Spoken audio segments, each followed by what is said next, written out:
Cronograma Bíblia Todo Dia, Marcos capítulo 1. É com muita felicidade que nós damos início hoje ao nosso segundo livro nesse retorno do propósito Bíblia Todo Dia.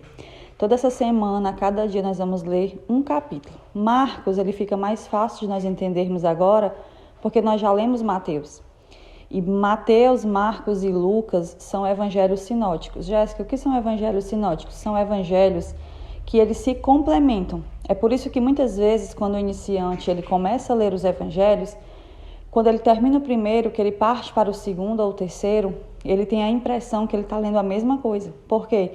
Porque foram homens que relataram sobre o ministério, sobre a vida, morte de Jesus de formas diferentes, mas que ao mesmo tempo eles estavam falando da mesma coisa. Eu expliquei isso mais detalhadamente na nossa apostila. Sim, agora nós temos a apostila do cronograma Bíblia Todo Dia. Um super lançamento, avisei agora nos grupos do Telegram e lá no Instagram. E antes de começarmos aqui, deixa eu explicar para vocês. Diferente de todo o conteúdo aqui, os áudios, os cronogramas, a apostila ela tem um valor simbólico de R$19,99. A cada novo livro nós teremos uma nova apostila e terá esse valor de R$19,99. Mas se você adquirir agora a revista, a apostila de Marcos, você vai levar como bônus a revista de Mateus, que foi o livro que nós terminamos. Basta entrar em contato comigo pelo Instagram ou pelo Telegram e fazer a solicitação do Pix para realizar o pagamento, tá? Assim você vai abençoar esse ministério e vai me ajudar a comprar equipamentos que eu preciso, como o microfone e outras coisas que eu pretendo aqui para o Bíblia Todo Dia, tá? Mas vamos a Marcos 1. João Batista prepara o caminho.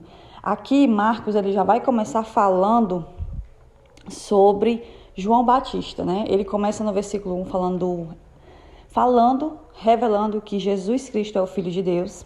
E depois ele vai trazer uma profecia lá do Antigo Testamento, como está escrito no profeta Isaías: enviarei à tua frente o meu mensageiro e ele preparará o teu caminho. Como eu ensinei para vocês, João Batista foi o precursor de Jesus. Por quê? Porque ele veio antes de Jesus pregando a mesma mensagem que Jesus pregaria, sobre o arrependimento, sobre como era chegado o reino de Deus. E aí vai surgir João Batista batizando no deserto, pregando um batismo de arrependimento, né? Que foi o que eu acabei de falar. Vai aqui também, Marcos, ele vai falar um pouco sobre o estilo de João Batista, como ele se vestia, onde ele morava, o que ele comia, e a gente vai ver que é um jeito bem rústico. Não é verdade? João Batista não era um profeta rico, com honras da terra, não. Ele foi um homem simples.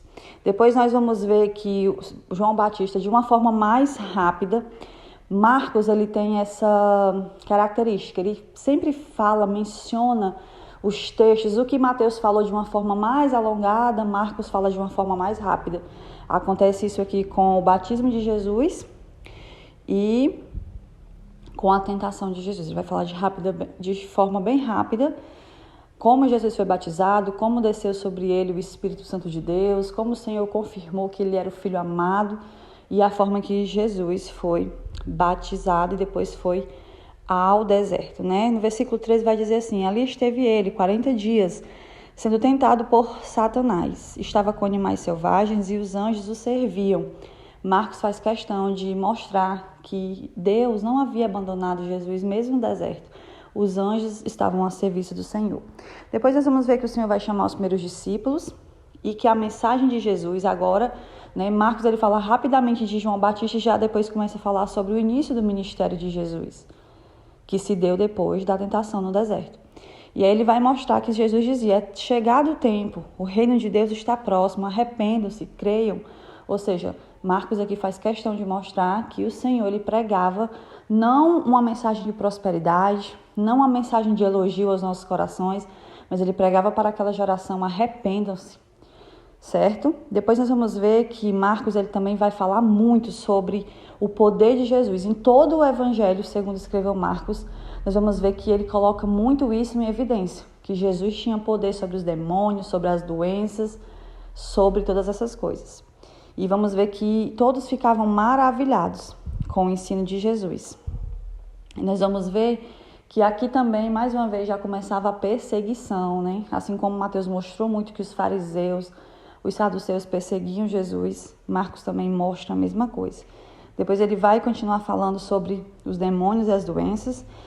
Vai mostrar que Jesus ora em um lugar deserto. E isso aqui traz um grande ensinamento para nós, porque vai dizer assim no versículo 35. De madrugada, quando ainda estava escuro, Jesus levantou-se, saiu de casa e foi para um lugar deserto.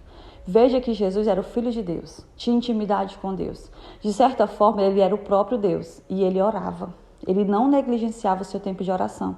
Isso é muito importante, porque nós, falhos e pecadores, muitas vezes nos damos o luxo de ficar sem oração. E Jesus, ele não negligenciava isso. Por isso que ele tinha tanto poder. Depois nós vamos ver a cura de um leproso. Mais uma vez, Marcos falando aí de curas. Nós vamos ver muitas curas no Evangelho segundo escreveu Marcos. Então, amados, esse é o nosso primeiro capítulo. De uma forma assim bem rápida, da forma que Marcos fala, eu vou tentar aqui também resumir para vocês. E lembrando, a apostila está super completa. Eu falo de forma mais detalhada sobre esses assuntos, sobre outros. Trago referências bíblicas, trago referências cruzadas. Se você quiser fazer esse investimento, comprar a apostila vai ajudar muito, vai auxiliar. Ela não vai substituir o áudio, vai ser um complemento dos dois, tá? Que Deus abençoe em nome de Jesus. Amém.